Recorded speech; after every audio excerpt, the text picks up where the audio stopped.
Thank you. Welcome back to a new lecture. Today we'll be having an introduction to YOLO. YOLO stands for You Only Look Once. Personally, for me, it's one of my favorite models for object detection. In this computer vision bootcamp in the past, we have already covered few models, including RCNN, variants of RCNN.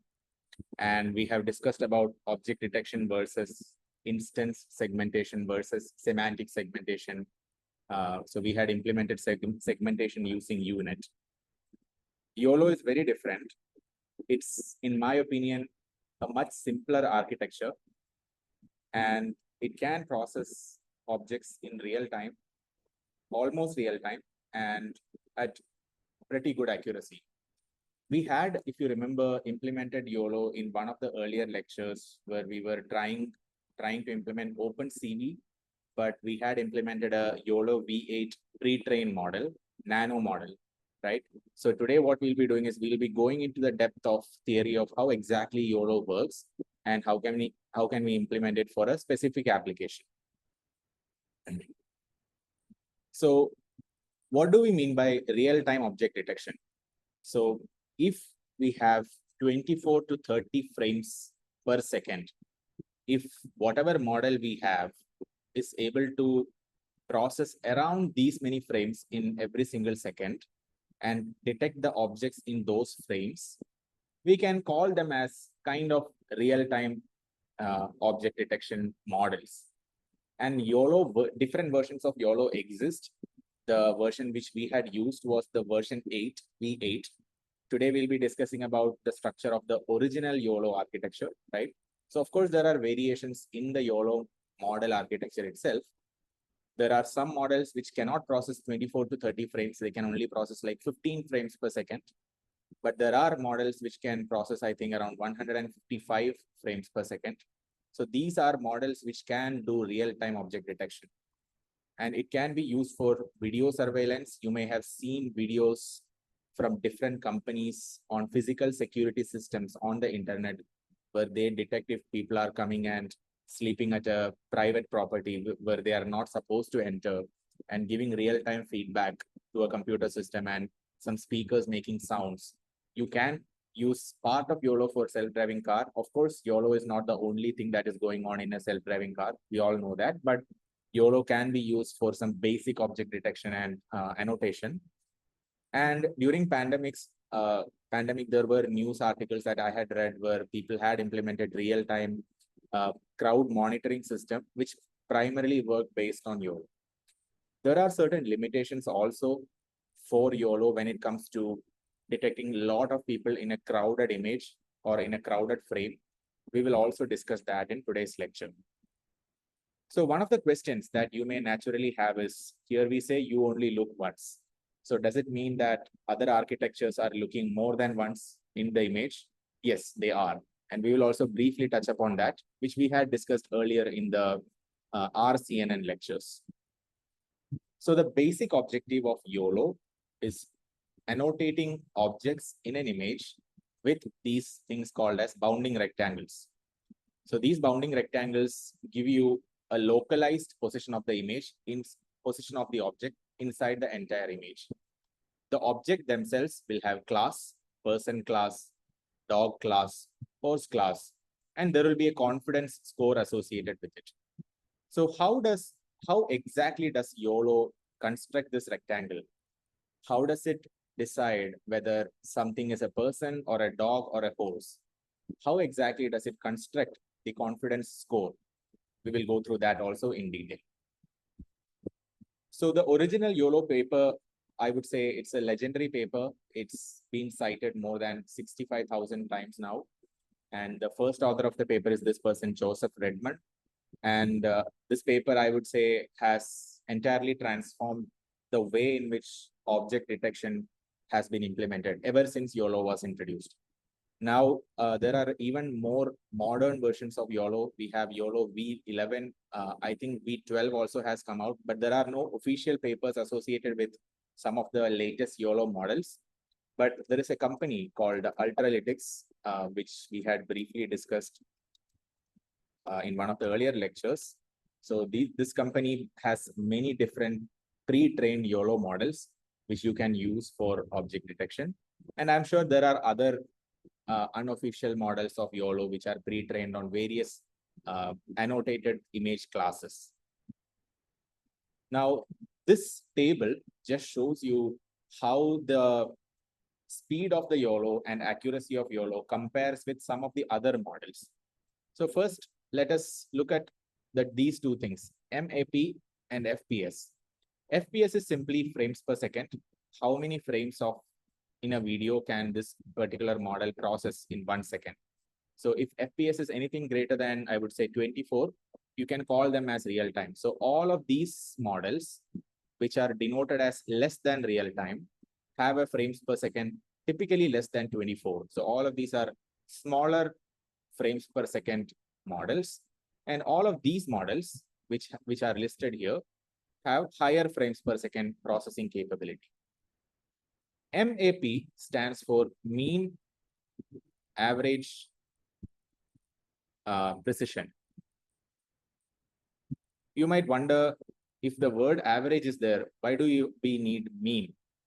So average precision is nothing but the precision which you get for different recall values. So I don't want to go into the details of MAP. I'm just saying this in 2 sentences for anybody who's curious. So you can calculate precision of your model at different recall values, and you can take an average of that. That is the average precision, called as AP. And if you have multiple classes in an image, like dog, cat, horse, person, you can take the mean of the average precision for all the different classes, and that value is called mean average precision, or MAP. And this is a number which indicates how good your model is in detecting various objects on average at a good accuracy. So you can see that YOLO has pretty good accuracy, 63.4. This screenshot I took from the original YOLO paper. You can also compare it against some other models. So here you can see that RCNN, fast RCNN, faster RCNN, these are the models which we discussed earlier. And you will see that fast RCNN and faster RCNN have, in fact, better accuracy, slightly better accuracy compared to YOLO, but they are both extremely slow. You can see that they can only process 0.5 or 7 frames per second. So the main advantage of YOLO is that you get almost real-time speed in processing without compromising too much on the accuracy. So just keep this in mind. Like when somebody thinks about the use case of YOLO, this is the use case. You need speed without compromising too much on the accuracy. So before implementing YOLO, which stands for you only look once, people were looking not once, but more than once, right? How exactly was that? So there were 2 different type of techniques. The most primitive technique is using something called as sliding window detectors. So let's say we have a person, and our goal is to build a detector or a filter which can identify people in a photo, right? Humans in a photo. What we can do is we can construct different type of filters, which when we plot in the form of an image can look at various abstractions of the shape of a person. And by moving this filter across an entire area of an image, you can highlight certain regions where you have very high probability of the presence or absence of a person. And this is one way in which in olden days, people were constructing handcrafted these feature maps for extracting the localized regions where you would find a person, or you would find a cat, or you would find some other object. And obviously, this does not involve any deep learning. This is not a deep learning based technique. This is more like a hand engineered technique. But RCNN, which we have discussed in detail in the past lectures, is very different. So I'll just remind you, in RCNN, or let's take the example of faster RCNN. What we do is one of the neural networks in this entire architecture, so this RPN, which is called as region proposal network, will propose around 300 rectangles. So 300 rectangles could be like, one could be here, one could be here. It will propose different rectangles as proposed regions where you might find the image. Now, the purpose of RCNN, faster RCNN model, is to classify these rectangles such that finally it may predict 1 or 2 or 3 rectangles or a few number of rectangles which may enclose this car object inside the rectangle. And it will also classify the object that is present inside the rectangle, which is the bounding box. So if the class is a car, it will show that it's a car. If it's a dog, it will show that it's a dog. But you can already see why this is not looking only once. This is looking at the image multiple times. How? Because every single sub-rectangle inside this region proposal network output, each of them have to be inspected separately. So if there are 300 such rectangles, which is the approximate number of rectangles that are proposed by this RPN, you are effectively looking at a subsection of the image 300 times. Similarly, in RCNN, you were looking at around 2000 such proposed regions. So 2000 rectangles will be proposed. Each of them will be of different aspect ratio and different dimension. But you are effectively looking at the image, not the entire image though, the different parts of the image, you are effectively looking at 2000 times. So this entire process of object detection does not happen in one single forward pass. You need multiple iterations to go through different proposed regions to finally identify whichever region is the best one. So this was how RCNN was working. But in YOLO, as the name suggests, you are going to look at the image only once, meaning just one forward pass is enough. Okay, this is the basic idea of YOLO. Now, before we come to the actual architecture of YOLO, I would want to ask you a question. If we were to design YOLO, what would we think about, right? So firstly, the idea behind YOLO is very simple. You have input image. You have some kind of neural network architecture in between. And the output is these annotations, these bounding boxes with the class name and the confidence score. And if you look at the timeline, the deformable parts model was one of the filter-based models. Like it was something similar to this, something similar to sliding window detectors. And that model was introduced in 2018. Then the RCNN-based model, RCNN, faster RCNN, all came in the span of 2 years, from 2014 to 15. So till that point, there were no models that were looking at the image only once. They were all looking at the image multiple times, either in the form of a sliding window or in the form of a proposed region from the region proposal network. But YOLO, which was also introduced in 2015, changed this. Now, let's take a step back. I will discuss the CNN, the neural network architecture used in YOLO a bit later. So I'll come back to this image a little bit later. Now, let me ask you a question. If we were to implement the idea of looking at the image only once, what would we be doing? Just think about what is the input and what is the output. What is the input that goes into whatever neural network we develop? So let's say we are developing a brand new looking at once model, okay?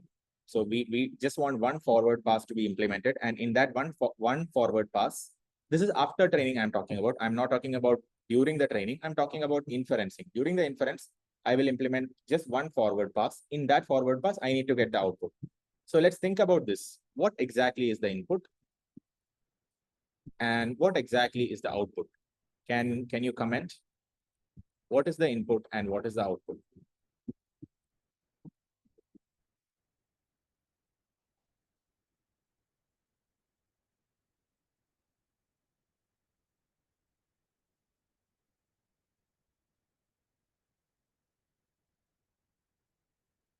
It's a fairly simple question. No trick. Just input is image, right? Obviously, image of a constant, like consistent size. And output is whatever is the bounding box, the class corresponding to that bounding box, and the confidence score, correct? So input is simply the image. And I would say output is bounding box parameters. When I say parameters, it's height, width, location, etc. And the class, everything. Now, usually And let's also think about the other problem which all of us are familiar with. We know the image classification problem. If we want to classify this whole image as a cat or dog image, what would be the input? Input will again be the image. Okay, input is image, and let's say it's a binary classification. In that case, what is the output? If this was an image classification problem of two classes, dog versus cat classification, in that case, what does the output look like? So I don't want a qualitative description. I want a mathematical description. Mathematically, what does this output look like?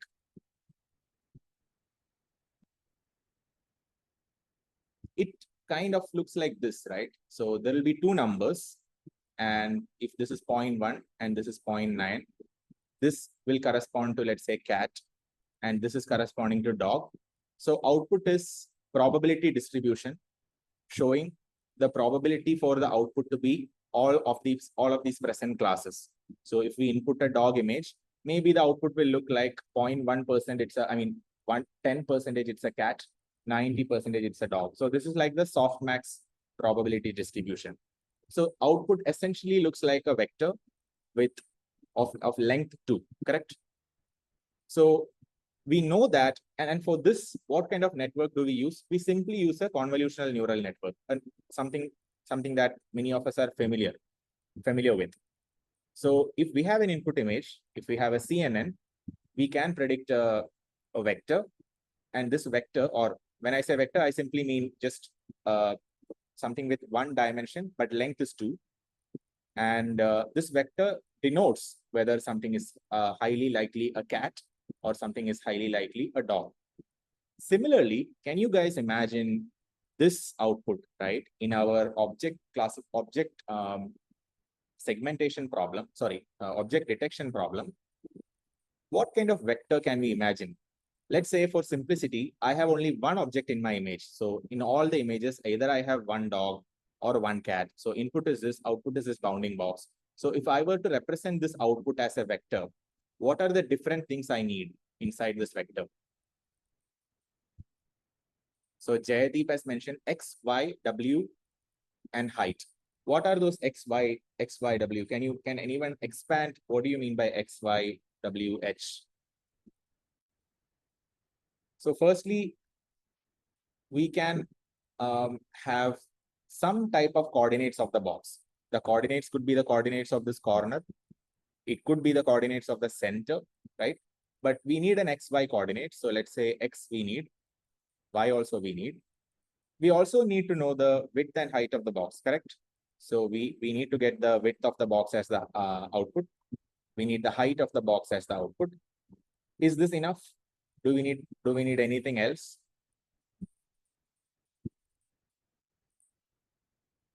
This is simply the box coordinate. We don't know the class yet. So maybe we need a probability for a dog, probability for cat. So how many ever number of classes are there? We need those to be displayed here, right? So let me just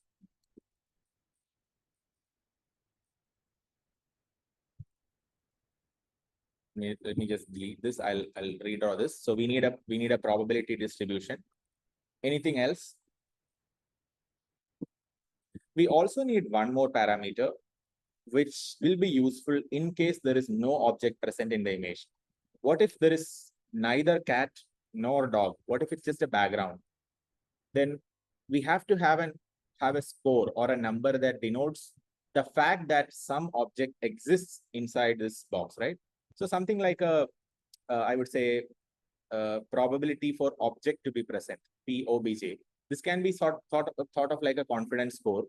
But basically, if there is neither cat nor dog, if it's like a, let's say, if it's like a background, then the value of this can be 0, right? Otherwise, if there is some object present, irrespective of cat or dog, the value of this can be 1. And now let's say the coordinate of the center point is, let's say 120, 120. Then the value of X will be 120. Value of Y will be 120. Width will be whatever is the width of this. Let's say it is 150. Height is 150, right? Then probability for this to be dog, it can look like 0.95. then cat will be 0.05, something like this. So at the end of the day, what we are predicting or what we are trying to predict is simply a vector with some number of parameters. Now, what is this vector compared against? This vector is compared against some ground truth vector, correct? So a ground truth can look like if the image actually contains, let's say, an object, then this value will be 1. If the actual center of the bounding box is 115, if the actual center y coordinate is 115, if actual width of the bounding box is, let's say, 175, if actual height is 145, and if the actual class is dog, this will be 1 and this will be 0. So this is the prediction. And prediction, which we usually denote as y cap. And this is the ground truth, GT, ground truth equal to y, right? Then we construct some kind of loss function by comparing how close the prediction is compared to the reality. And this loss, the value of this loss is what we use for performing back propagation, so that the weights and biases of our convolutional neural network changes, right? This is one of the simple ways to, so X and Y can denote anything, doesn't matter. So it depends on our convention. In some cases, like in one of the open CV lectures, which we conducted earlier, X and Y was this corner and height was this, width was this. But if we denote by saying X and Y is the center instead of the corner, we can do that. So it depends on the rest of the logic, right? If the entire logic is written as if treating the XY as the corner, it can be like that. If it's about the center, it can be like that. According to the algorithm that we are discussing right now. Right now, we are not discussing YOLO yet. Right now, we are simply discussing if we were to construct something that looks at the image only once, which is technically YOLO, you look only once, then this can be that algorithm where our input is an image. In between, you have a CNN, convolutional neural network, right? With convolution filters, and output looks like this vector.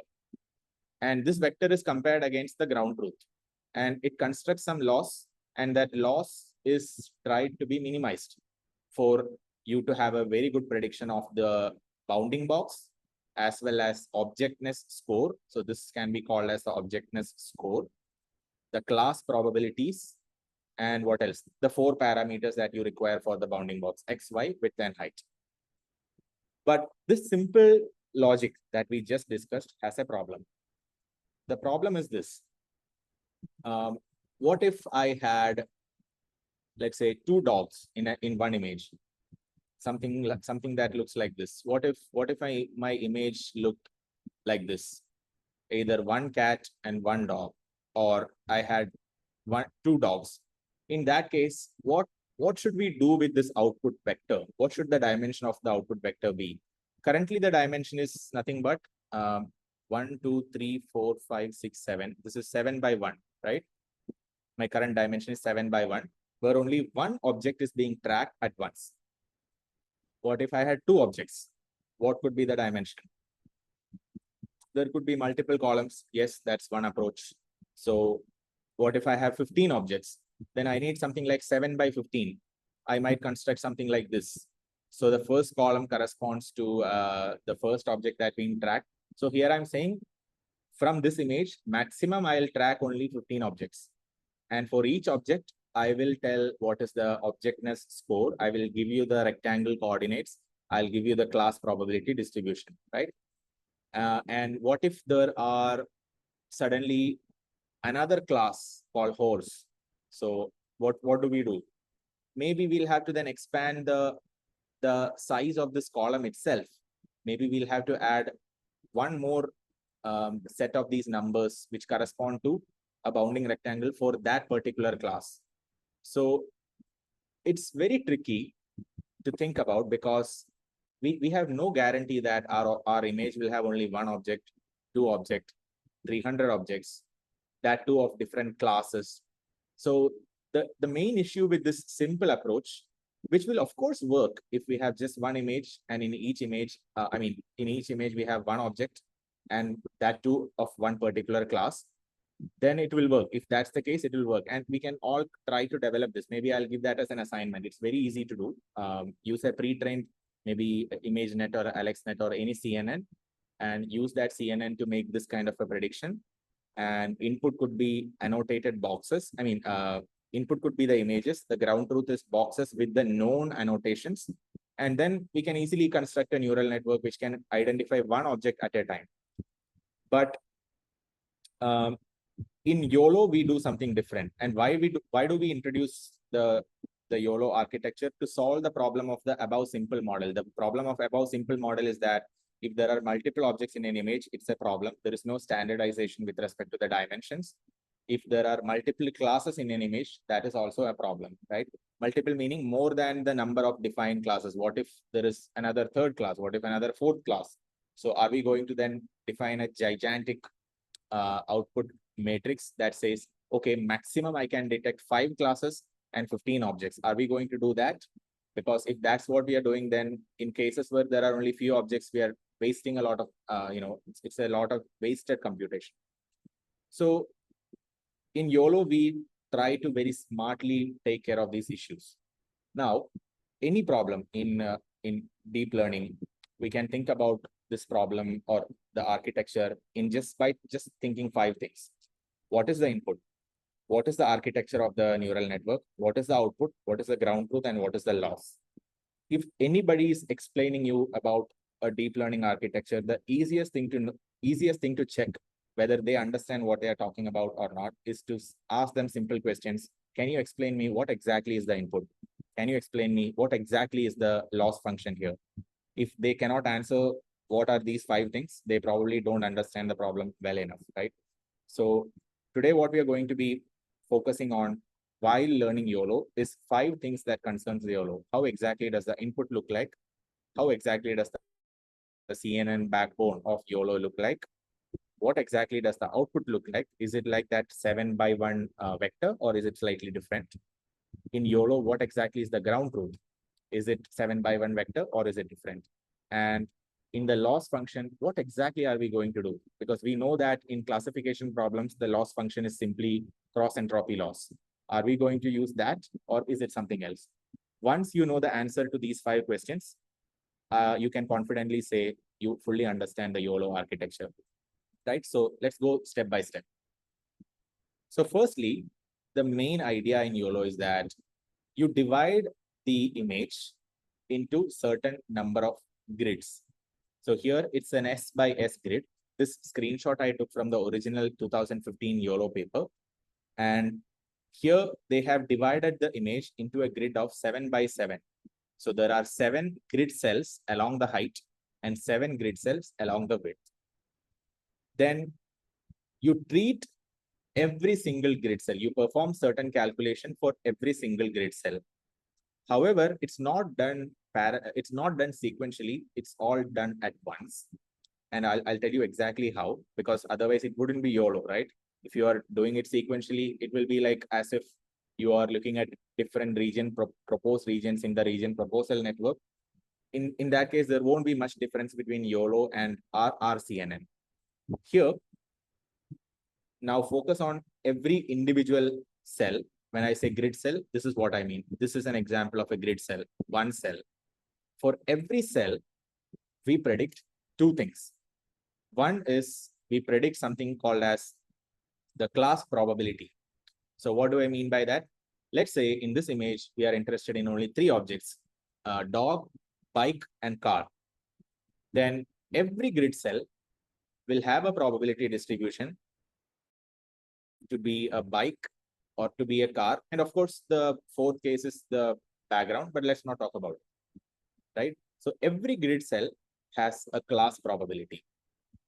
Similarly, every grid cell also generates the bounding boxes that can bound the object of interest plus a confidence score, right? I understand that I have to repeat what I just said, but I will do that. So to repeat once again, an image is divided into grid cells. So in the original paper, they divided into grid cells of 7x7. So there are totally 49 grid cells per image. And every grid cell makes two types of predictions. One is the class probability. So let's take this grid cell as an example. This grid cell will have something like P class equal to P dog, comma, P bike, comma, P, this is car, P car. That's it. Background is not needed. And for the same grid cell, we will have one more thing, which is the coordinates of the rectangle. So we will have X coordinate, Y coordinate, then width, height, confidence score. So this we can call as bounding box coordinates. Okay, these things are predicted. Now there are some nuances here. Like instead of width, we are predicting this. We are taking the square root of width.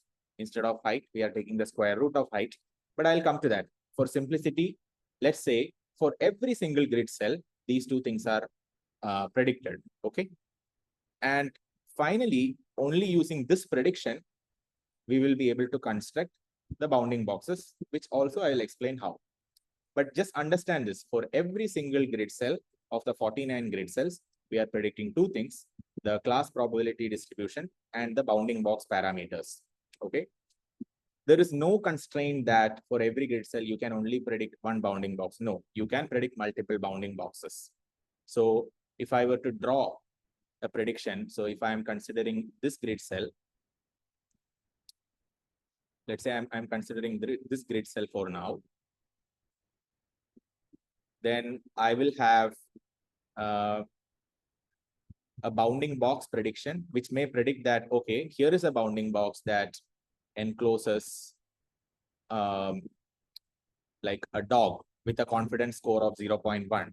So for this bounding box, this grid cell will predict the center of the bounding box. It will predict the height of the bounding box. It will predict the width of the bounding box.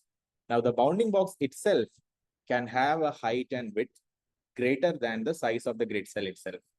So I will repeat this once I come to the part where I explain how exactly this calculation is done. So just one more point I want you to remember.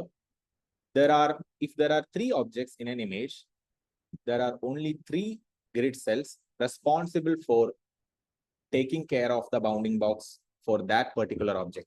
So if this is a dog, and let's say this is the ground truth bounding box for the dog, okay? And let's say this is the bike, and this is the bounding box, ground truth bounding box for bike.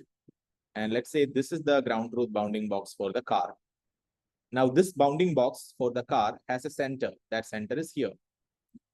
This bounding box for the dog has a center. That is here. Similarly, the bounding box for the bike has a center. That is, let's say, here. Now, the way YOLO treats this distribution is such that this particular grid cell, is entirely responsible for identifying dog. This grid cell, where the center of the rectangle enclosing the bike is, this is entirely responsible for identifying the bike.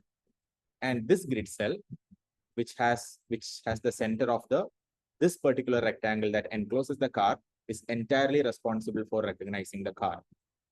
For rest of the grid cells, it is assumed that, or it is the way YOLO works is, for the rest of the grid cells, there are no objects. Although you know that there is a bike in this grid cell, there is part of bike in this grid cell, there is part of bike in this grid cell. So you know that visually, the bike is not just confined to one grid cell. Bike, in fact, is spanning over maybe 25 grid cells. But the way the YOLO algorithm works, which I will show you in a moment, is such that every object has only one grid cell responsible for it. Because at the end of the day, you don't care about identifying every single grid cell that the object is spanning. You only care about finding the bounding box, right? So now let's discuss how the center is detected. Some questions you have asked, how is the center detected? How are the bounding boxes drawn? We'll get to that, right? So firstly, let's discuss about an individual grid cell output. So this is the individual grid cell. And as I said, there are two types of outputs. One is the probability distribution for classes.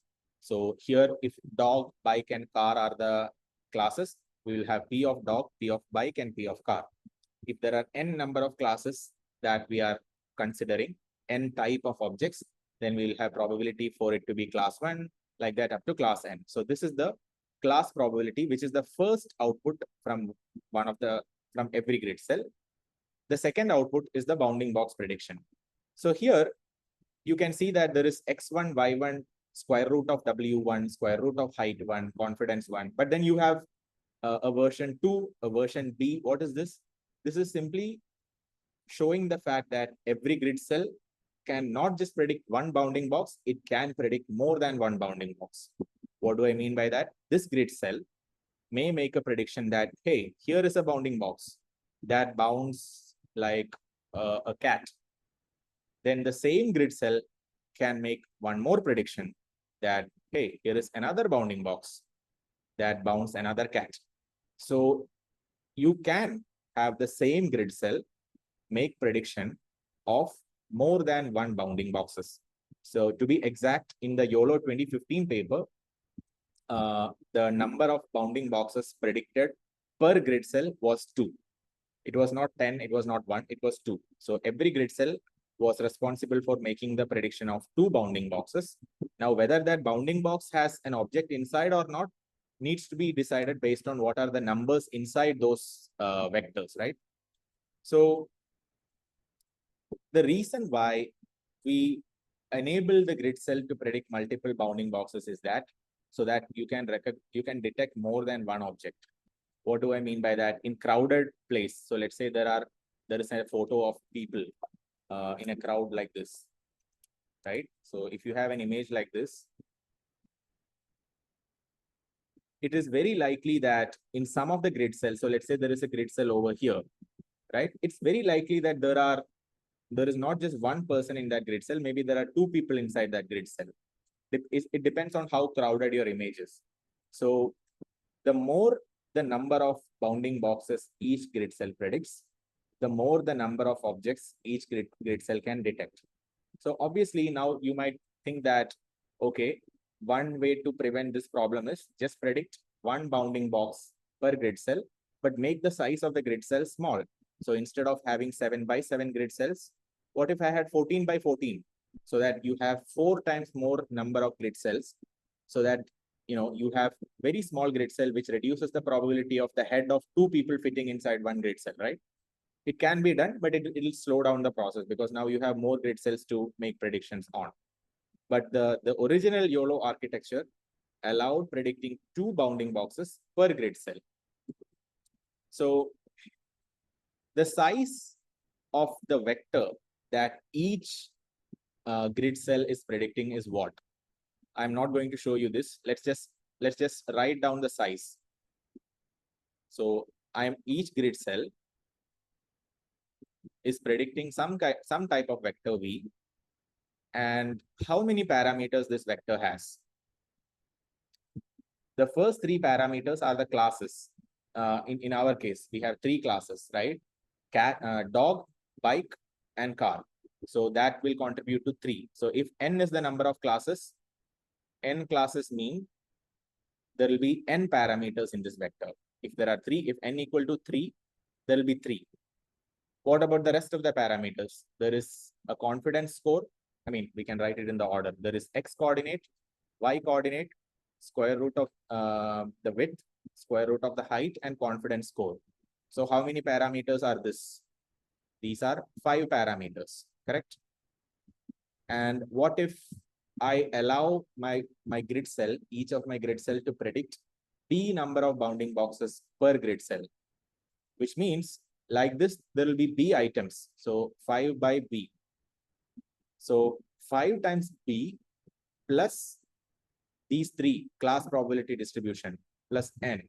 So my total number of parameters coming out from each grid cell will be 5 times b plus n, where n is the number of classes, 5 is the total number of parameters each grid cell, number of parameters per bounding box per grid cell, where x, y, square root of width, square root of height, and confidence score, right? That is this 5. And B is total number of bounding boxes predicted per grid cell. The number B was 2 in the case of the original 2015 YOLO paper, right? So these many parameters will be output from each bounding box. Like that, how many bounding boxes are there? Sorry, not bounding box, from each grid cell. Like that, how many grid cells are there? We have 7 multiplied by 7, 49 grid cells are there. So this whole thing can be multiplied by 49. Yes. So classes are classes. There is a question. Can you tell what is the classes again? Classes are the category of objects present in our image. So let's say my training data consists of 20 different classes. The class person, dog, cat, mug, mobile phone, bicycle, car, truck, tree, etc., like that, up to 20. Let's say I am training my algorithm so that it can detect up to 20 different types of objects. Then the total number of classes that I have in my algorithm is 20. So that is the classes. Okay. So in that case, the length of this will be 20. But here for simplicity, I'm just saying I'm only training my algorithm to detect 3 classes, right? So now B is every grid cell. So I hope all of you understand this thing, right? This P is simply in my current grid cell that I'm looking at. How does the class distribution look like? It can look something like this. I have drawn a plot here. It can look something like this. For one grid cell, the class distribution can look like, okay, it has a high probability for it to be a dog, low probability for it to be a bike, and low probability for it to be a car. So this is the class probability distribution, right? For one grid cell. Similarly, and that is the vector that is shown here. I mean, vector or whatever you want to call this array that is shown here. But that same grid cell is also making one more prediction, a prediction about the bounding box location. Bounding box location for how many bounding boxes? For B bounding boxes, not for one bounding box, for B number of bounding boxes. So in the original YOLO paper, the value of B was 2, which means every grid cell like this yellow is a grid cell, will predict the locations of 2 bounding boxes. So let's say this green bounding box is the first one, this is the another one. Similarly, this grid cell, I can just copy paste this here. This grid cell will also make a prediction of 2 bounding boxes. So it may look like this. Maybe it will say that, hey, I have one bounding box here, another bounding box here. Similarly, the grid cell here will also make a prediction of 2 bounding boxes. Like that, there are 49 grid cells, which each of them will predict 2 bounding boxes. So totally there will be 49 multiplied by 2, that many bounding boxes being predicted.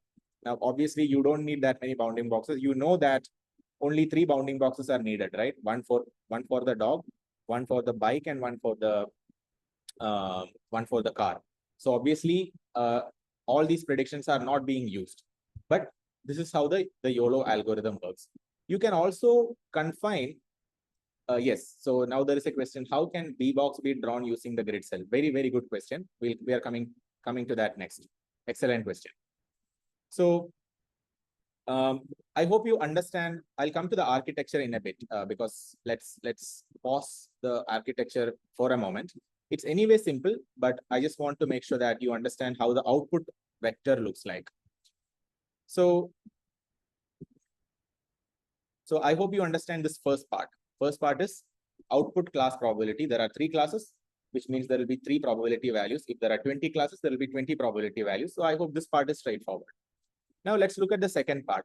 How do we predict X coordinate, Y coordinate, bounding box width, bounding box height, and confidence score? So let's keep the confidence score in the back pocket for a moment. Let's just focus on these 4 things. How do we predict X coordinate, Y coordinate, bounding box width, and bounding box height? Very simple. Exactly like how we predict softmax probability score in a normal CNN. So how do we perform image classification? We have an image, okay? Let's say image of a person. This passes through a CNN, right?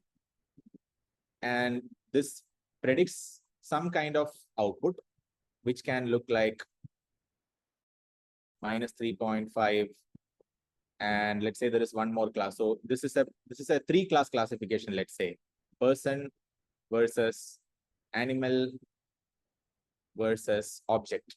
3-class classification. Then you will get some numbers like this, 1.2. And then what do? These numbers you pass through softmax to get a probability distribution. It may look like 0.99. This will be, let's say, 0.001. Let's say this is 0.009, whatever. So sum of these three should be equal to 1. So how do you go from this image to these numbers? You go with the help of a CNN that is trained. Exactly like that. In this case, you again have an image. Inside the image, there could be person, there could be multiple objects, but you go through a CNN and you predict some other set of numbers. Now, this time, what are these numbers? These numbers correspond to our, it will look like a tensor which handles all the bounding boxes predicted by all the grid cells. So how many will be there? We'll have 49 grid cells. So that many we need. For each grid cell, we are predicting 2 bounding boxes. So multiplied by 2. And for each bounding box, we have 5 parameters, x, y, width, height, confidence score. So multiplied by 5. But we also have class probability for each bounding boxes, correct? So we will have plus, let's say there are 3 classes, person, animal, object, then 3. So this can look like, this output it won't look like one single vector. It can look like a tensor with how many dimensions? I would say 3 dimensions. So, but it'll have total these many numbers, 49 multiplied by 13, whatever that number is. This vector, final output vector, will have, sorry, I don't want to keep using the word vector. The final output will have these many numbers present in it, right? And this, on one hand, was representing what? The output probability distribution for different animals, right? I mean, animal or object or person, right? So if this was a poorly trained neural network, what will this predict? This will make some random prediction. And maybe it may initially predict that, oh, this is very unlikely that this image is a person. It's actually an animal. So maybe this value is very high. This is 0.991. But other 2 numbers are very small. It can happen. But then the error will be very high. Why is the error very high? Because the ground truth will look like 1, 0, 0. So there is huge difference between ground truth and prediction, which means there will be a huge change happening to the weights and biases of the CNN. And that will make sure that you are slowly, during the gradient descent, moving these numbers closer and closer and closer to ground truth. Exactly like that. Here, in this case, we don't need so many number of bounding boxes. We just need 3 bounding boxes.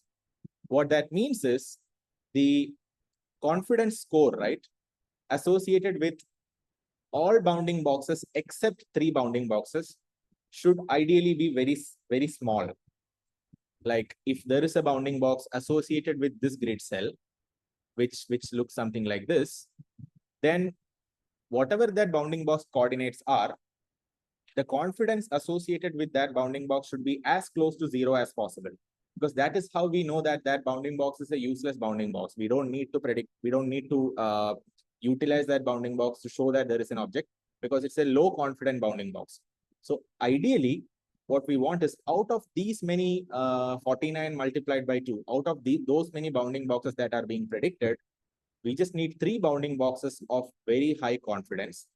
And ideally, because this image has one object of a dog, one of a bike, and one of a car, we need those 3 bounding boxes to have high class probability, one for dog, another high class probability for bike, another one should have high class probability for car. The rest of the bounding boxes that are predicted, which are present in this giant set of numbers, should have confidence score very close to 0. That's how we will discard it, right? So before coming to the actual prediction of the confidence score, let's look at how the bounding box x, y, and width and height will look like. So the values of x, y, width, and height are always confined to be between 0 and 1. Otherwise, the problem is our individual bounding box predictions will look like this. So let's say inside a bounding box is 0.95. Now, if x coordinate is 500, if our image resolution is very high, x coordinate will look 500 for the center of the bounding box. Y coordinate will be 350. Height might be 600. Then width might be 900. Then probability for dog will be 1 for, or let's say 0.9. For cat will be 0.1. The problem is in this output, all these numbers are between 0 and 1, but the width, height, and the coordinates are not between 0 and 1. So this is not a good way to arrange numbers in deep learning. It's better you have a standardized or normalized representation of numbers. So the way we have x, y, width, and height is such that they are between 0 and 1. So how do we normalize? So let me ask you a question. Any bounding box, how do we normalize the width and height of any given bounding box such that we ensure that the width and height are between 0 and 1? What do we do?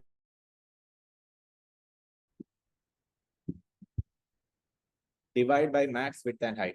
And what is the max width and height? Max width and height of what? The answer is correct. Yes, you divide by the max width and height. You divide by the width of the image and width of the height of the image, right? So whatever the actual bounding box width is, you divide that by width of the image, and whatever the actual bounding box height is, you divide that height by the width of the image.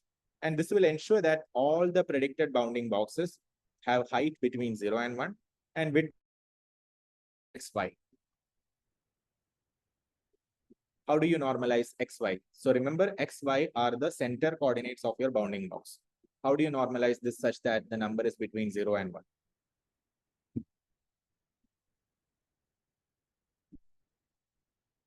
What do you divide this by?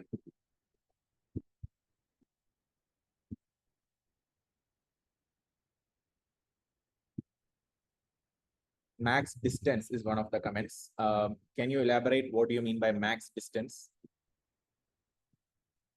So x and y are the center coordinates, which are again, obviously, okay, max distance from origin. So x and y, interestingly, this is how it looks like. So as I told you, there is one grid cell that is responsible for producing the bounding box that bounds the object.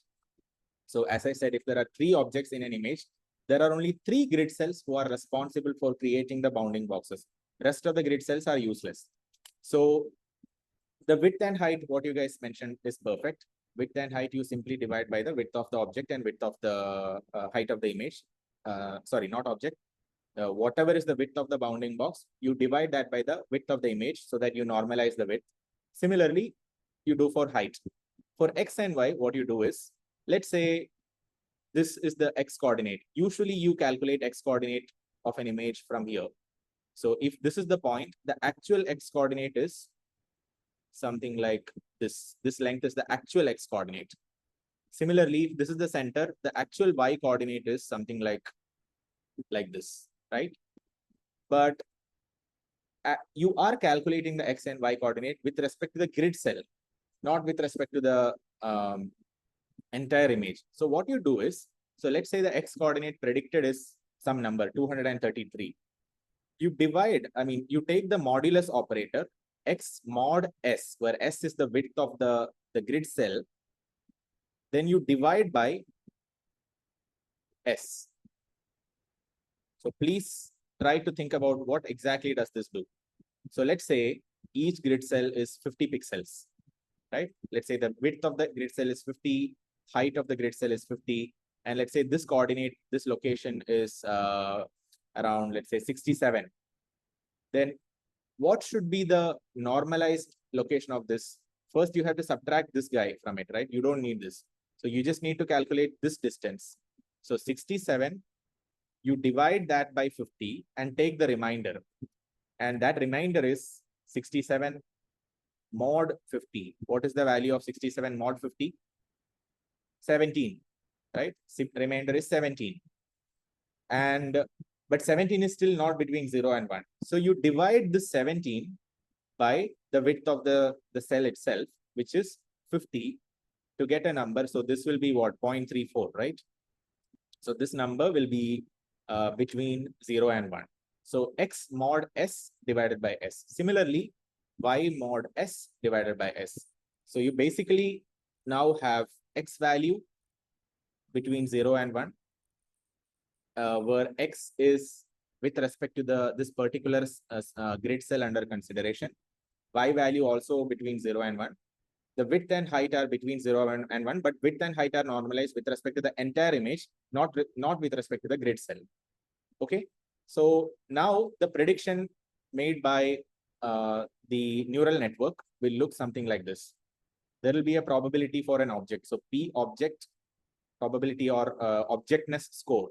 Let's say there is an 80% chance that there is an object. Then one more thing I forgot to mention is we are not directly adding width and height here. We are adding square root of width and square root of height. Okay, so just please keep that in mind. So objectness score. Then there is a x coordinate, which could be, let's say, 0.1, y coordinate, let's say 0.1.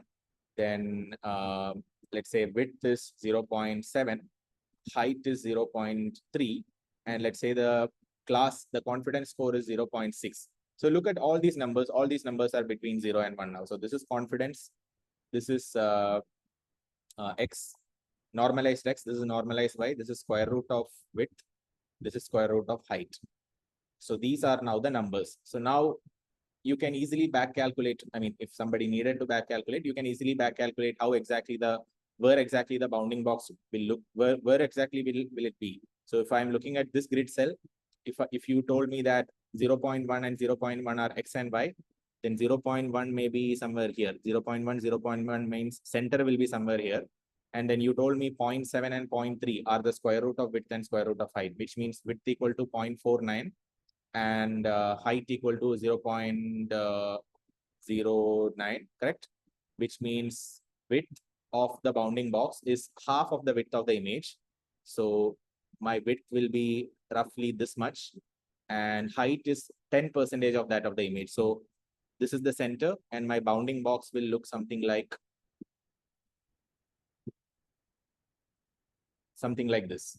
The height is 10% of the height of the image. The width is 50% of the width of the image, roughly. So this is how we can construct bounding box if you have these numbers and if you know which grid cell is responsible for this particular prediction. Now, there is an interesting question. There are two interesting questions, actually. Why exactly are we taking square root? Excellent question. I'll come to that. There is also one more question. How exactly is the confidence score calculated? So I'll first come to how exactly is the confidence score calculated. Regarding the square root, I'll come to that at the end of the lecture. So now let's ask us the question. So I hope you understand how we get to the x, y, square root of w and square root of height. It is exactly using a neural network. We train the neural network such that predictions will be made such that predictions are these. And now these predictions, if they are matching the ground truth, then you are happy. If they are not matching the ground truth, your loss has to be high. Now, all of us should ask us the question because we have not discussed the loss yet, right? So two questions that we should ask ourselves is how exactly is this confidence score calculated and how exactly is the loss function looking like? So we should ask that question. One thing which I skipped so far, which I will come back to, is how exactly does the neural network look like? But I would say that is lesser of a concern right now because there are different neural network architectures we can put in place or whatever architecture we are going to discuss. But the more important questions are how is confidence calculated, how is loss calculated, and maybe one more interesting question is how is square root, why is square root being introduced? So how do we calculate confidence score? So let's first discuss, before calculating the confidence score, what should be the confidence score? What should be the calculated confidence score? It should be such that the confidence score for only 3 cells should be equal to 1. So the confidence score for this guy should be 1, this guy should be 1, this should be 1, but for every other cell, it should be 0. This is how YOLO works. And the reason why do I say that confidence score for this grid cell is 0? Although this grid cell encloses part of this bike, because only those centroid grid cells are responsible for making the object detection. What do I mean by centroid grid cells? the grid cell in which the centroid of my bounding, the ground truth bounding rectangle is present. So this is the ground truth bounding box rectangle, and the centroid of that rectangle will be somewhere inside this grid cell. Similarly, for bike, if I draw the centroid of that rectangle, I mean, I'm drawing it in a very bad way, but I hope you understand the point. The centroid of that bounding box rectangle will fall somewhere here. Similarly, for the dog, the centroid of this rectangle will fall somewhere inside this grid cell. And because of that reason, only these three grid cells will have confidence score of 1 in ground truth. The rest of the grid cells will have confidence score of 0. All right. So now the there is a confidence score that we discussed, right? Which is nothing but, okay, let me just discuss one more thing, IOU, which I will have to anyway talk about. So this is something that I discussed earlier. IOU is nothing but intersection over union. So intersection over union is, let's say my ground truth bounding box is this, okay? And my predicted bounding box is something like this. How do I quantify how good this prediction is or how bad this prediction is? For that, we can use this parameter called IOU, intersection over union. So you calculate the area of intersection between the predicted bounding box and actual bounding box. So that is the intersection area. And union area is the total area spanned by the boundary of these shapes combined. So you will not be double counting the intersected area. You will be counting the entire area, this whole area. So in the best case, if your prediction is picture perfect, then your predicted bounding box will be like this. Your real bounding box will also be like this. They will intersect, they will overlap exactly on top of each other. And your IOU score will be what? That case, if you have perfect intersection, your IOU will be dash. IOU will be 1 because the intersection area is exactly equal to the union area. What if you have your prediction is really, really bad? Let's say this is the ground truth, this is GT, and this is prediction. In that case, it will be 0 because you have a giant union area, but 0 intersection area. And in between, if you make in between predictions that are partially good, then you will have a number between 0 and 1. So this IOU number is a number that is between 0 less than or equal to IOU less than or equal to 1. Okay. So this IOU is one of the parameters that we consider in constructing the confidence score. So let's go back here. So the value that I am supposed to predict is IOU multiplied by P of object. So P of object is the probability that object is present in that cell.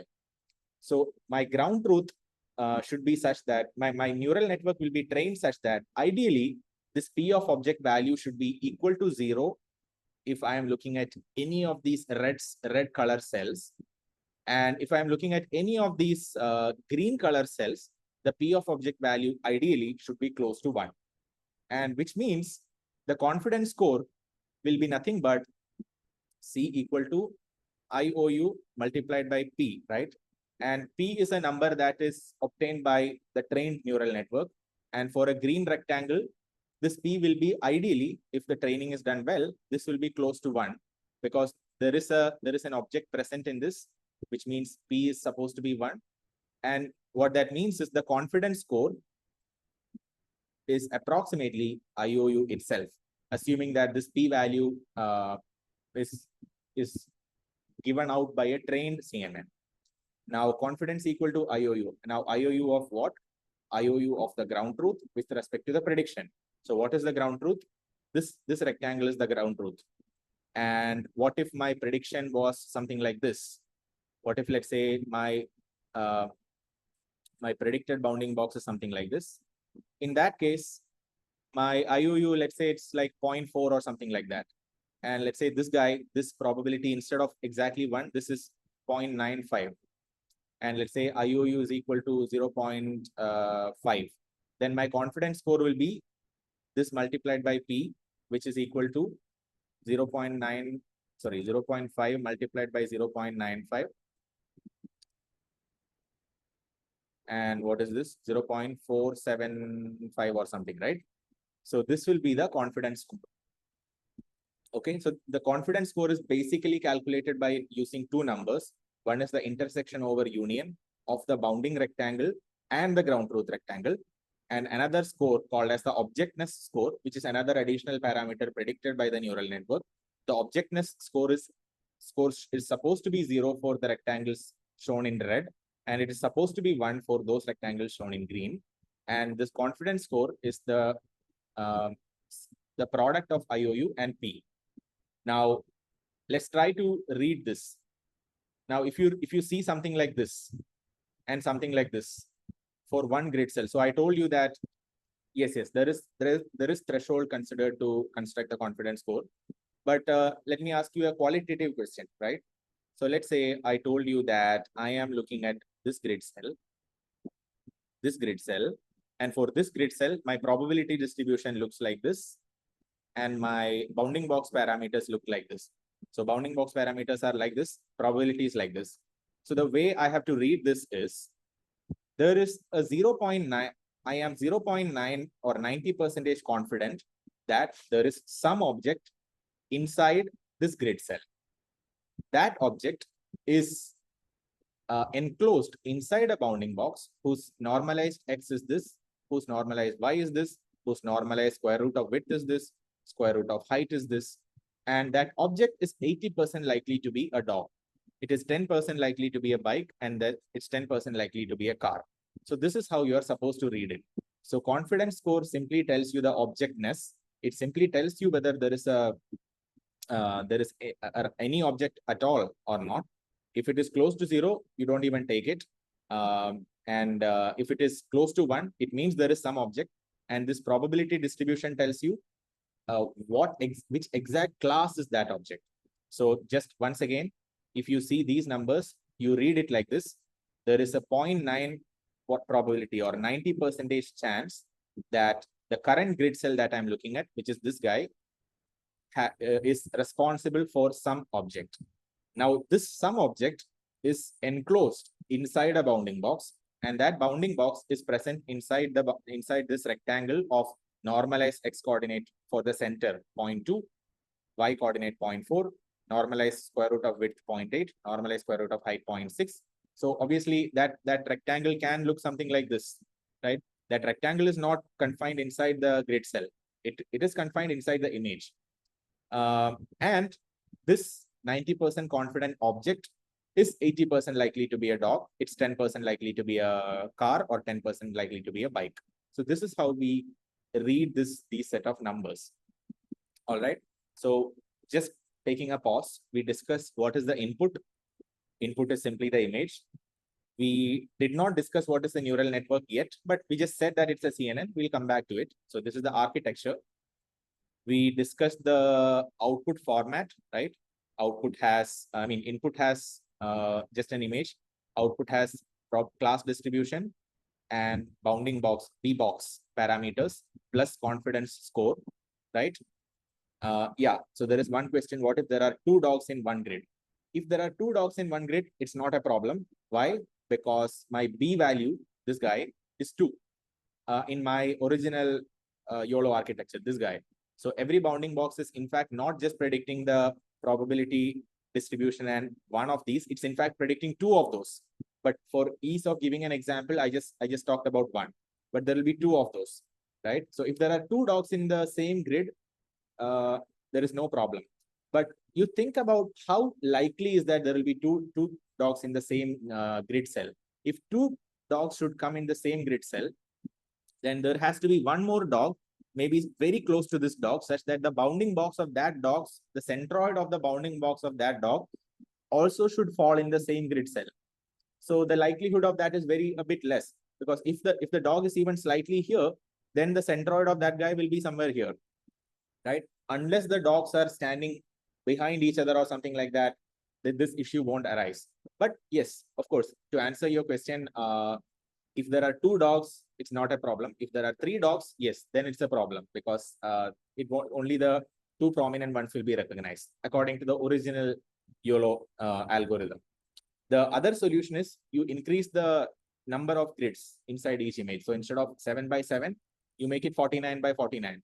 right? Or I mean, not 49 by 49, 14 by 14. Then you have 4x number of grids.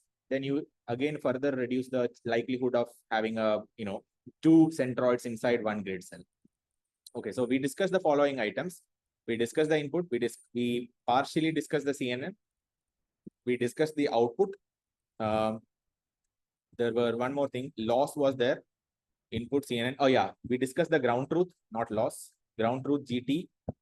We did not discuss the loss. So let's spend a little bit of time on what the loss looks like, because I'm sure you are interested to know how exactly am I penalizing the neural network. So yeah, so highest IOU. So if we just want one bounding box out of the two predictions, obviously we pick the one with the highest IOU. So that is about it. Okay, here is one question. Okay, I had written this but forgot to mention. I told you that the way confidence score is calculated is like this. It's by multiplying IOU with the P of object, correct? Now, for calculating the IOU, I need the predicted bounding box and the ground truth bounding box. So I compare the predicted and ground truth bounding box to get the IOU. But here is my question. This works during training, but what about during inference? During inference, I don't have the access to the ground truth data because there is no such thing in inference. So how exactly do we calculate the IOU? Or how exactly do we calculate the confidence? I'll just repeat my question in case it's not clear. So I said that the confidence score is calculated using the product of IOU and objectness score, correct? Now, objectness score is fine, but IOU, for calculating the IOU, you need a ground truth because you have a predicted bounding box, you have an actual bounding box. You compare those two, I mean, you take the intersection and union, then you calculate the IOU. But this is fine during training because during training, you have the training data. But what about during testing or during inference? How do you construct the confidence score? Because you might have seen the YOLO videos where not just the class name is shown, the confidence score is also shown. How exactly is that done? Just think about it for 2 seconds, because I can directly tell you the answer. Basically, so training is like, 80% of the data will be used for training, 20% will be testing. The data set will look something like this for every image. So let's say the image ID is 1, and there could be like a JSON file or CSV sheet, which has a column like image ID, then X, Y, width, height, maybe class name, whatever. And then let's say there is a person in this image and the bounding box is this. Then in the CSV file, it will say image ID is 1, X is whatever, 240, 220, 150, 150, then class is person. And if person is 0, this is how the training data will look like. There will be a CSV file with the annotated, bounding box parameters, and there will be a folder with bunch of images. Now, among the bunch of images, 80% we'll use for training. From the CSV file, those corresponding 80 rows, 80% of the rows we'll use for training. Remaining we'll use for testing. Excuse me. But we don't know. For creating the confidence score, we don't have the ground truth during the inference or during testing. So how exactly do we do that? So the way we do that is, instead of model predicting the P of the objectness score and predicting the bounding box and constructing the IOU. So instead of taking these two things separately, you make the model directly predict a C. And how do you know that the predicted value of C is good by the neural network? You know that because if the model is really good, what should be the value of IOU if you are looking at this particular cell? Let's say you have a very, very good model, okay? And you are currently looking at this particular cell, okay? It predicted some random rectangle. What should be the P of object?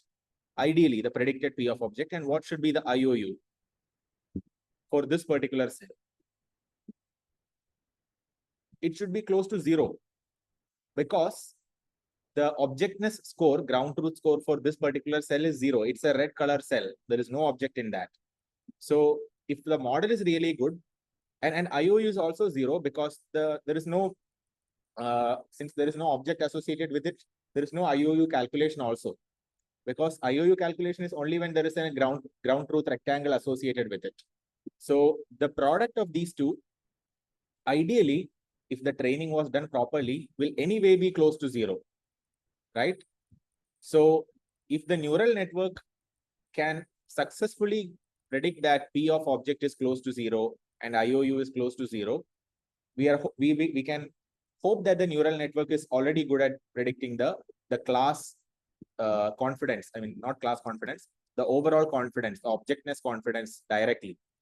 Similarly, if you were looking at this cell, this grid cell, the IOU, if the training was done properly, IOU will be close to 1. Why? Because whatever bounding box is predicted, it should be very close to the ground truth. So IOU will be close to 1. And objectness, the objectness score will also be close to 1, right? If the model is trained really well. So the hope is that the confidence score is already something that a well-trained model can directly predict. So during inference, the confidence score is directly predicted by the model. During training, the IOU is calculated. It's not directly predicted. It is calculated using the predicted bounding box. And P of the objectness score is directly predicted. So, and then if you want a class probability, right? Because you might have seen YOLO videos where a human is there is a box and it's written that there is a person here and a confidence score like 0.87 is shown. So this 0.87 is not equal to this C. This 0.87 is C multiplied by P of person. So you know that every grid cell predicts two things, right?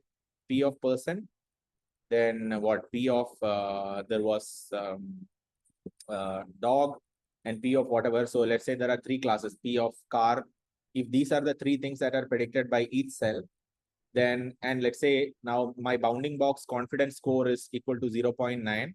And let's say my original image is 80% likely to be a person, 10% likely to be a dog, and 10% likely to be a cat.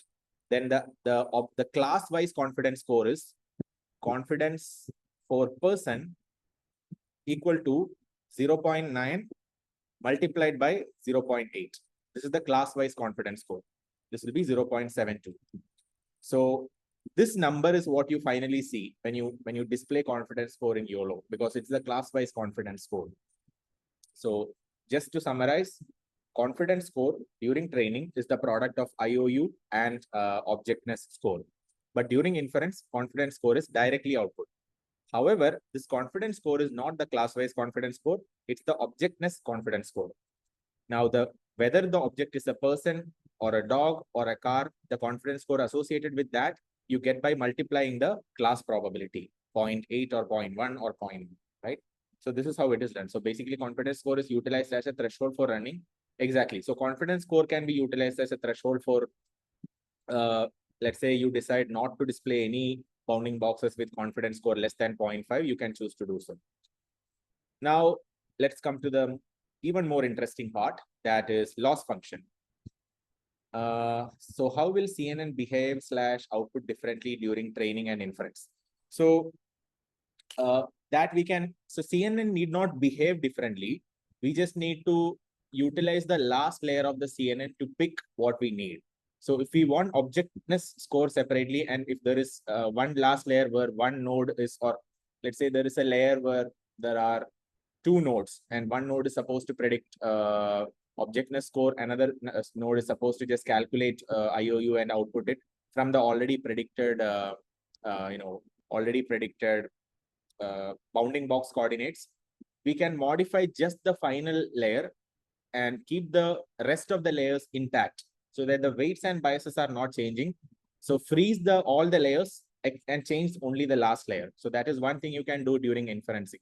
So this is one way in which even vision language models are constructed. So in vision language model, you have a pre-trained CNN, you have a pre-trained BERT or some NLP model. You just modify the final layer, final classification layer, to get the output in whatever format you want. But the learning of the neural network is present inside the initial entire layers of the neural network. Can you repeat the objectness and P class? Yes. So inside an image, there can be an object, there can be a background, correct? The fact that there is an object present inside a bounding box is represented by the objectness P objectness.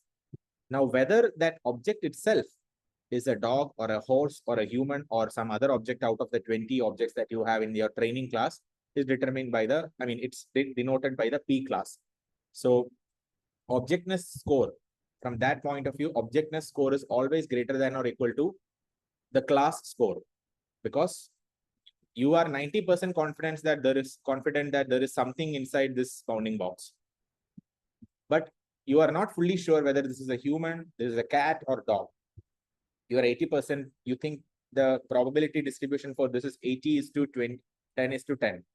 Then your class confidence score is for this to be a human is 72% this is a human. So this will look like 72 is to this will be 90% multiplied by 10. So let's say 9 is to 9, something like this.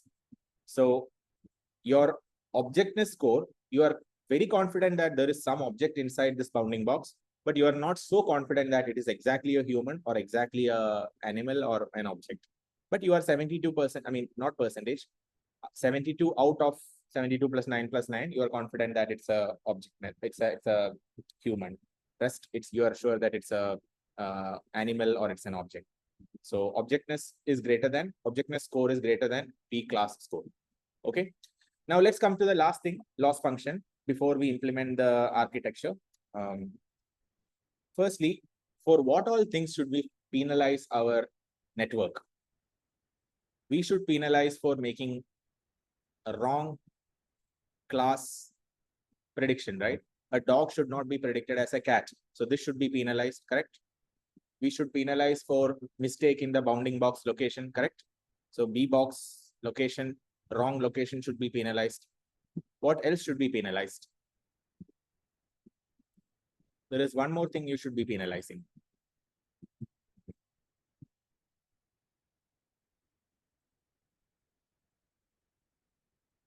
So what I'm trying to say is, to construct the loss function, we have to know when we should penalize the neural network, correct? If a dog is classified as a cat inside a bounding box, it is a problem. So predicting the wrong class is a no-no. So it has to be penalized. Similarly, if I have a bounding box, if I predict the correct class, I say that, hey, there is a cat here, but the bounding box is 10 pixels off. That has to be penalized, correct? One more thing should be penalized. So IOU, we don't have to directly penalize because IOU is embedded in the bounding box coordinates, correct? Because bounding box coordinate is ultimately, so IOU is a derivative of bounding box coordinate. Center of object is also derivative of coordinate. There is one more thing, I think all of you are forgetting. One important thing, confidence score. You should not say that if an actual object is present inside a bounding box, you should not predict a low confidence score. So low confidence, mistakes in the confidence score should be penalized. Everything else is already ingrained. Your center of centroid is ingrained in the bounding box. Your IOU is already part of the bounding box, because if you know the bounding box, you know IOU. If you know the bounding box, you know the center. If you know bounding box, you know the width and height. Everything else is derivative of that. So these are the three things you need to penalize. And these are the three things that are part of our loss function. So these two are embedded into one loss parameter, and this is embedded into another loss parameter. So our loss function consists of two losses. One is for mistakes in the class. So mistaking a cat for a dog. So that is this loss for class. And another is localization mistake. So localization meaning whatever mistakes come in the bounding box plus confidence score. Okay, so let's first focus on the class confidence. Mistakes happening in the class. So how do we construct a loss for mistakes happening to the class? What is the typical thing that we do? When you have a, let's say I have a person. So person, object, animal. And let's say my ground truth is person. So it's like 1, 0, 0. But instead of this, I predicted 0, 0 0.9, 0 0.1. Okay. I made some prediction like this. I have to penalize this. Typically, how do you do this? Typically, you use cross entropy loss in image classification. But here, there is a problem in using cross entropy loss.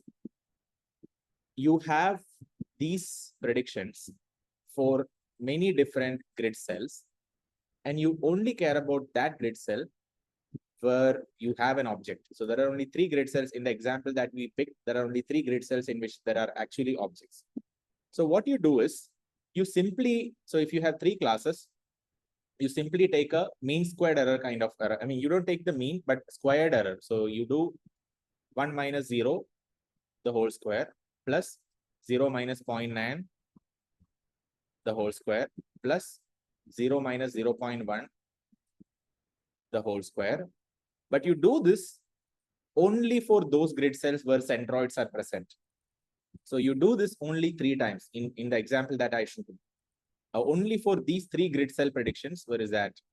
Only for this grid cell, and this grid cell, you calculate this loss. The loss for all other grid cells are 0 because you don't care about the class predictions for those grid cells.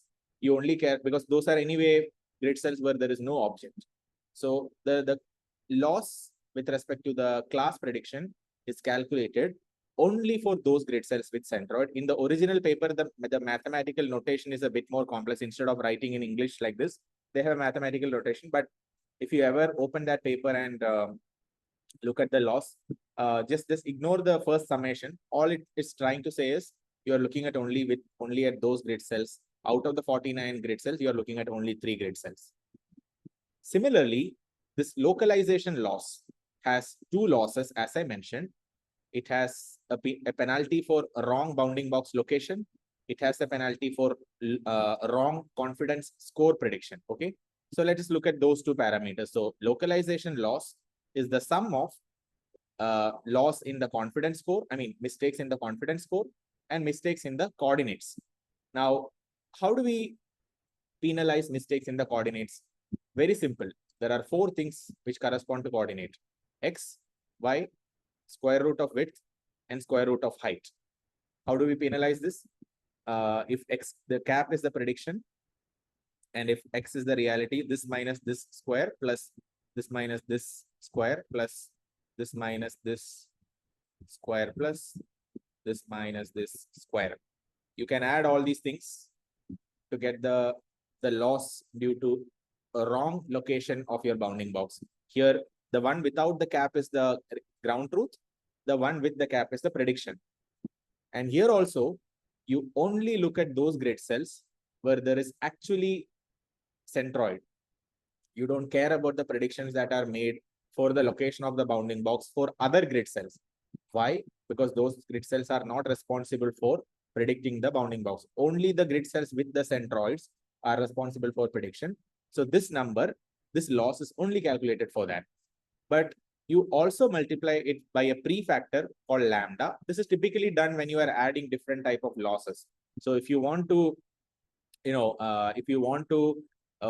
give more weightage or less weightage to this loss than this loss, you can increase or decrease the value of lambda, right? So that is the loss due to coordinates.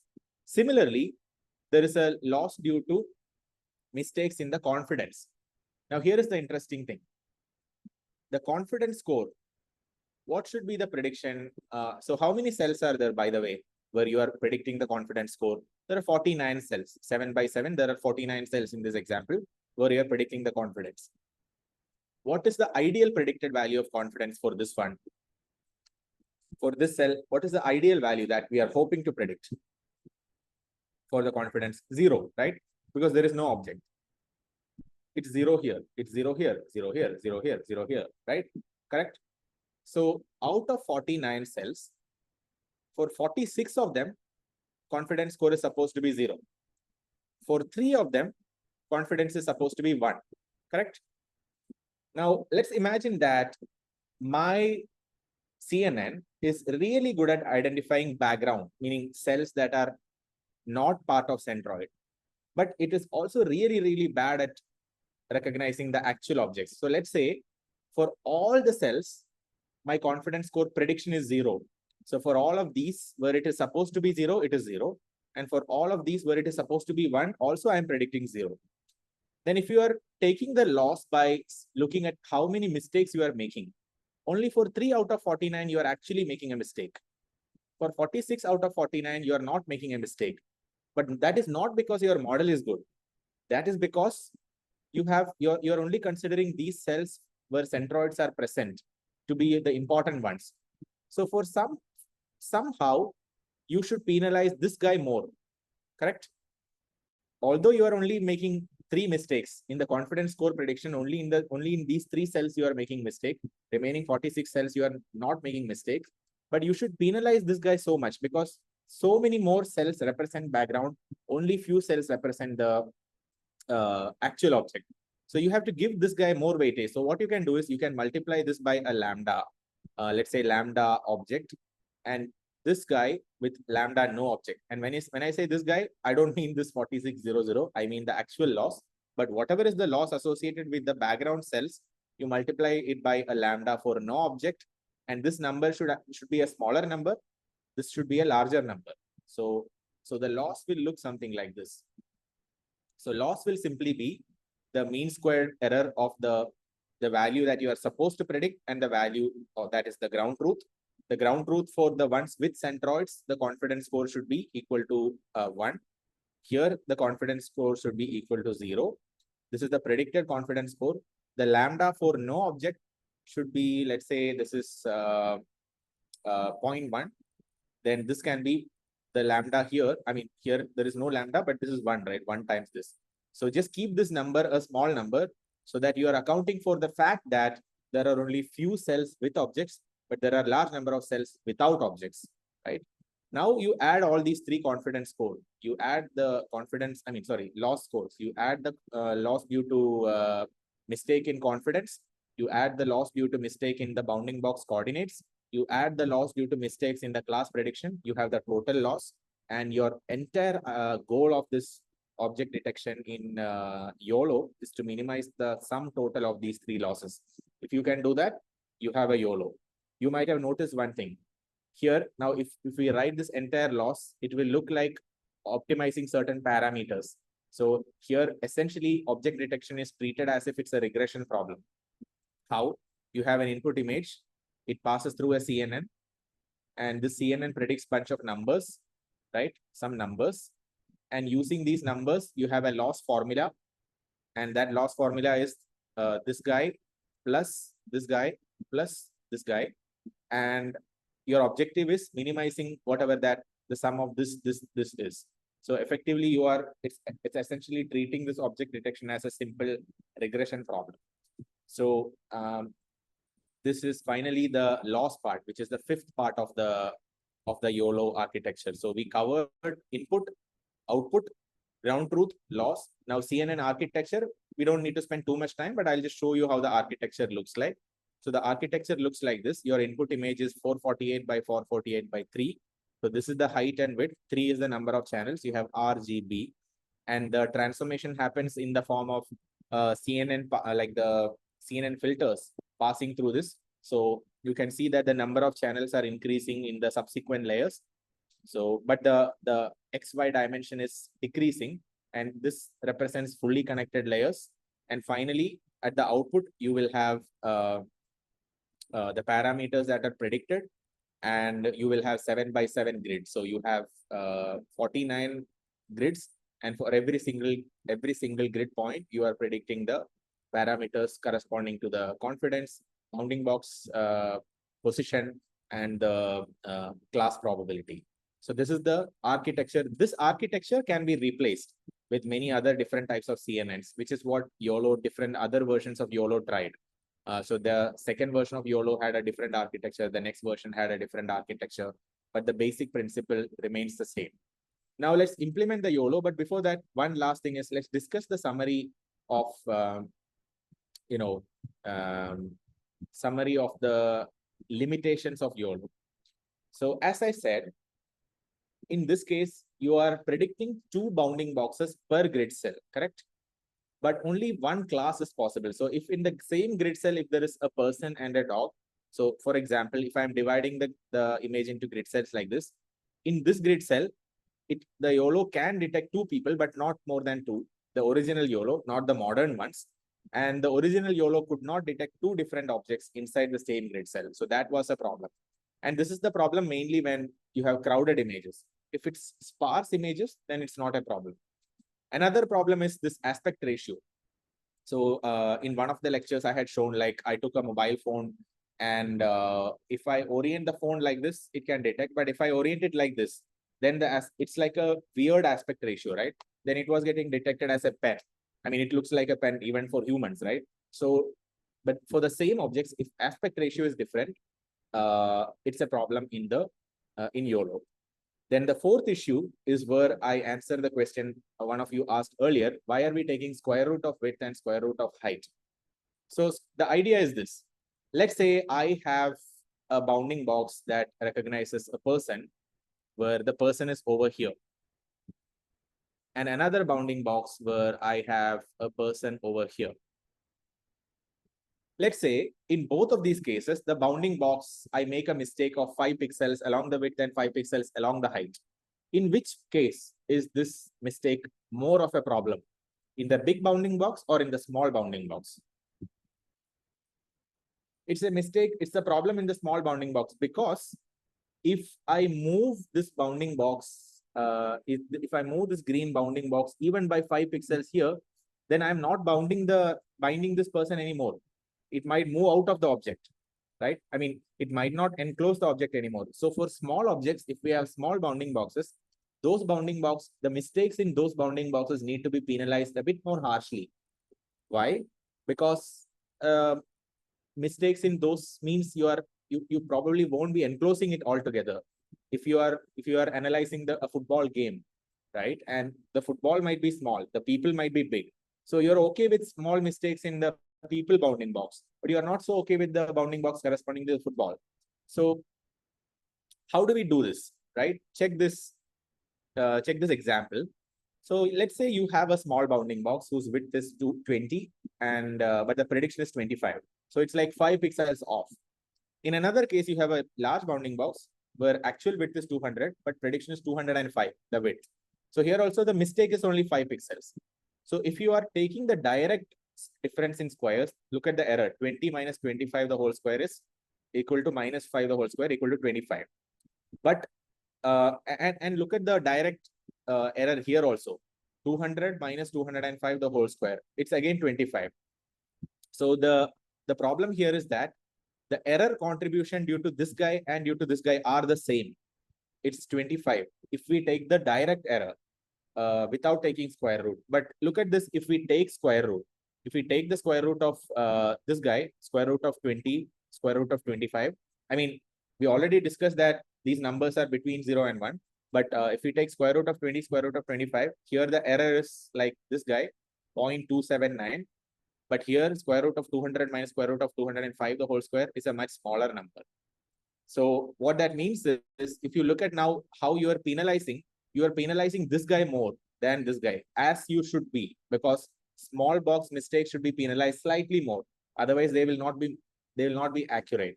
So for this reason, the original YOLO paper, they just started taking a square root. I'm pretty sure you could have taken, instead of square root, cube root, you could take other powers, but for whatever reason, they stuck with this square root. So that is a basic basic theory behind YOLO. Although it's basic, we spend quite a lot of time. Now what we can do is we can implement this YOLO for a simple problem statement where I have written a code for implementing YOLO for detecting suspicious activity like theft at a supermarket. So what I'm going to do is I will share the code with you block by block so that both of us can run it together.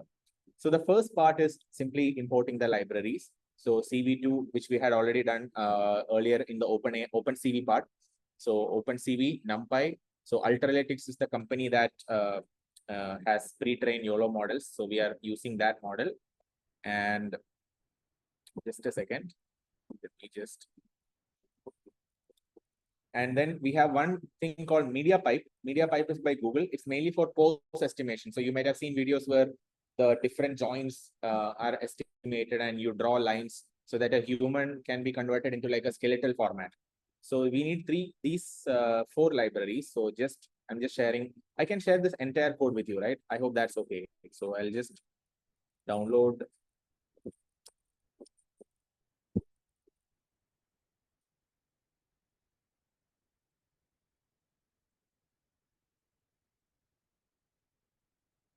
Okay, so I have shared the code file with you in the chat, and you will also need one video. That video also I'm sharing in the chat. So the video is this. Can you see the video? Can you see this video of some test happening in some school? I'm sharing my entire screen, right? Okay. Thank you. So this is the video where somebody is stealing. And what we are trying to get is something like this. So when the person is moving in a certain way, it has to detect suspicious action. I mean, here it's a direct theft is already visible. But if we were to train an algorithm to detect this, how would we do this? So that is what we are going to do. So just open the code file. You can directly try to run it, but I'll anyway walk you through it one by one. So we are using YOLO V8 nano pre-train. So YOLO version 8, N for nano, .pt for pre-train. So it's a pre-trained model. We are not training it from scratch, right? Then, as I said, we need the media pipe from Google for detecting poses. So media pipe dot solutions dot pose. So because they have other than poses, they have many other models also, but we are taking the pose model.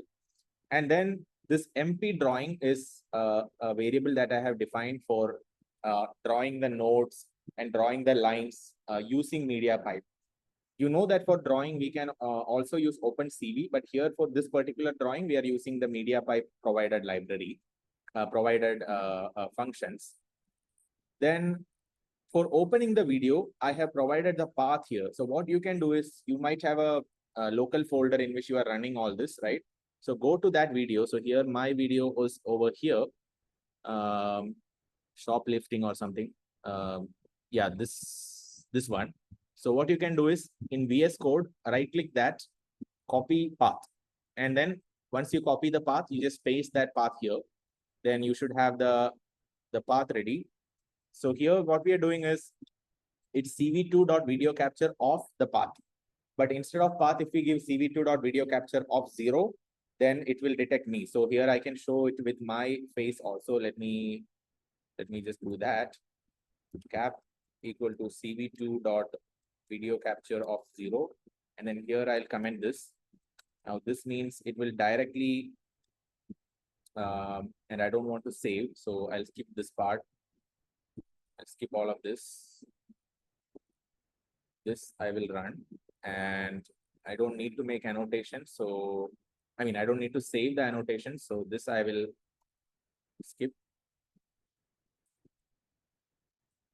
So this now, can you see me? Can you see this annotation? So basically, now if I'm raising my hand up, it's saying suspicious, hands up detected. But if it is down, it says it removes that. So basically, and if I stand up, the same thing, it can detect different poses, right? So what I have, the code logic that I have written here is, if the coordinates of my elbows is, of the wrists are above my shoulders, that means it's a hand up posture. It's slightly suspicious. So let me show you the logic part here.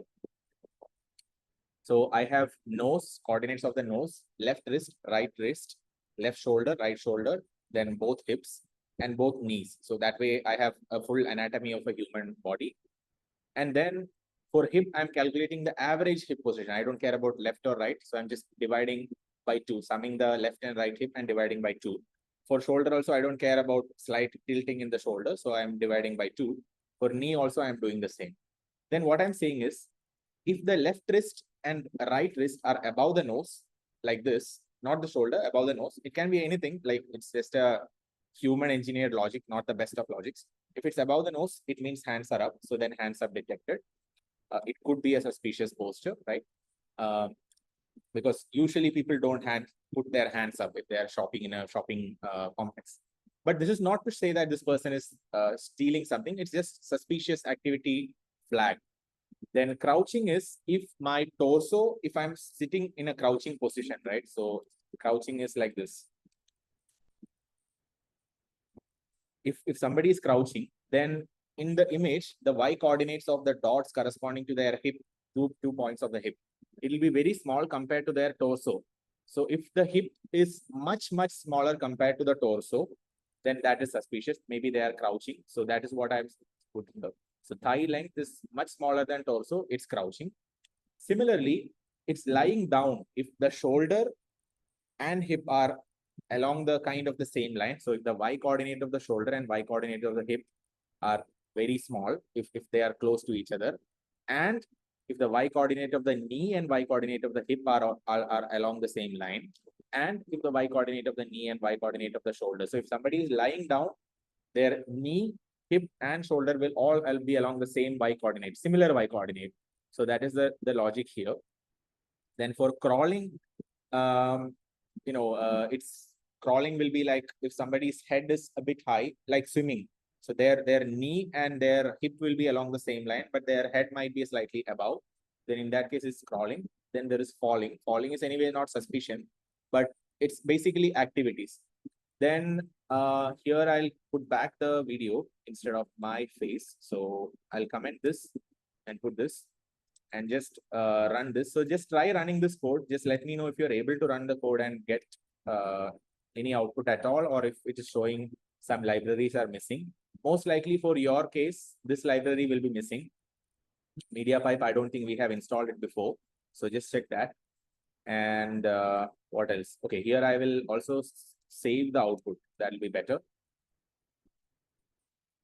So save the annotated frame. So basically in the image, in the processing, right?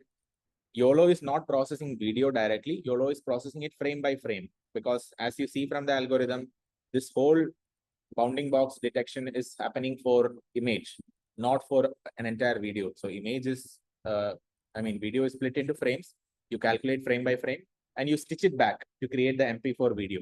So this MP4 video that I have here is something that I stitched back from the frames that I think it's gone, but I can show you another one. Yeah, this one is like a basketball game. You can estimate the poses. There are many things that you can do. You could do for security surveillance.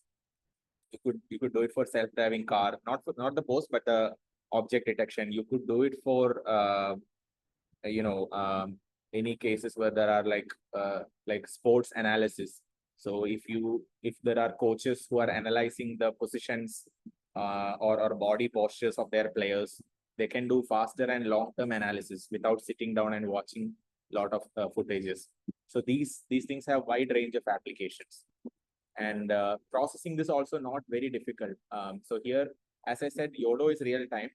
Of course, it's real time, but this entire video is also like what few seconds, 13 seconds long. Plus, I am asking the YOLO to do some more annotations.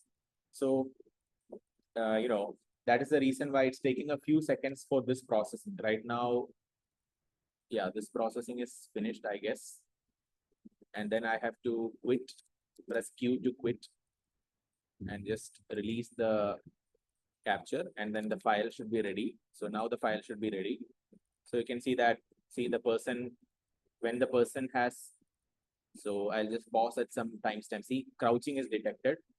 I don't think this is technically crouching, because I think this is a mistake. Crouching is when the person is a bit more lower. Yeah, right now it's crouching a little bit. This is crouching. And what else is there? Lying down is not there. Yeah, only crouching is there. There is no, in the code, there is no reference to the YOLO output, is it? Oh, you mean the YOLO output that we discussed in the lecture? So the output in the code is directly, so what we are doing here is, we are capturing frame by frame. And this variable, this results variable is where the YOLO model is giving you the results. And from that results, we are picking out the annotated frame. So yeah, so this annotated frame will capture the results, and we are then adding it on top of the